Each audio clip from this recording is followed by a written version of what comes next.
Welcome to Lagos Update on the City of Lagos TV show, where we bring you latest news developments across the city.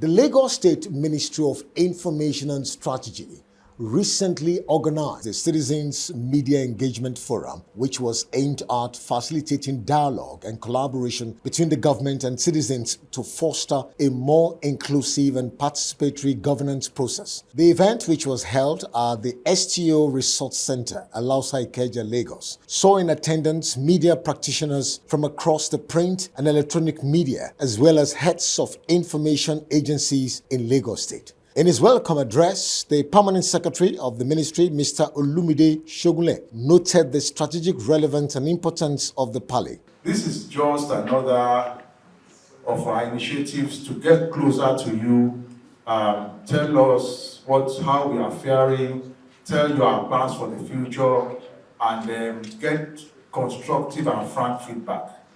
This kind of Pali is going to take place more often than it used to be. And it is because of the landmark achievements of Lagos State. Everybody has their eyes on us. They want to know what we are doing. They want to know where we are going. And it is you who are just our first friends, if I can put it that way, that will help us propagate the gospel. Lagos State government has a blue line, it has a red line, it's looking forward to a green line and also a purple line. So we want to give the media advanced information on what the Sanwo-Olu administration is doing. So, I want us to be open, sincere with us. If we are doing well, tell us. If we are not doing good enough, let us know. And most importantly, please give us suggestions because you live amongst the people. For the Honorable Commissioner for Information and Strategy, Mr. Motisha, he used the occasion to highlight giant strides of the Babajide Sanwo-Olu government. For me today, it's not just a day of recounting all those things that you already know. It's an opportunity for me to say thank you to you because you have really done well in propagating all the policies and explaining to people all of the things that we are doing in this administration. Like I said, people say in Yoruba that if a kid falls, it looks forward. But if an elderly person sleeps, he looks back to find out what has happened. So for me, it's good to start from 2024. It was a very challenging year. But despite everything, when people ask me, what is it that you think is the most important thing that the government did last year?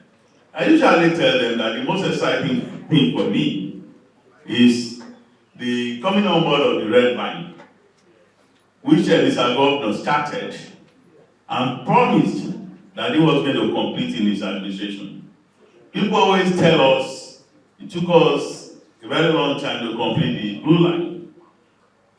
But nobody says that of the red line. Today is up and running, and I feel it's a great feat that even internationally has been recognized. So when people ask me the most exciting moment of 2024, I usually tell them it's the day that we launched the red line. And like that documentary has shown, we are not relenting in transportation. Apart from what you have seen in water transportation, on the day that many people went on holiday, May 29, 2024, Mr. Governor went to commission 15 boats, ferries that are good comparable to anyone that you can find anywhere in the world. Ferries that were built by our young engineers. Ferries that do not just stand there as a means of transportation, but symbols of what is possible in Nigeria, symbols of what is possible in Lagos, because they were built right here in Lagos by our young engineers. Very soon, we will be commissioning about 10 again to make up to 25. So in Lagos, we've been able to bring together 3 modes of transportation. If you want to go by rail today, from Agbado all the way to Igwe, the heart of a mainland, the journey that used to cost about 3 hours of bumping, 3 hours of sweating, 3 hours of groaning. Today, it's just about 35 minutes of a smooth ride, air-conditioned ride.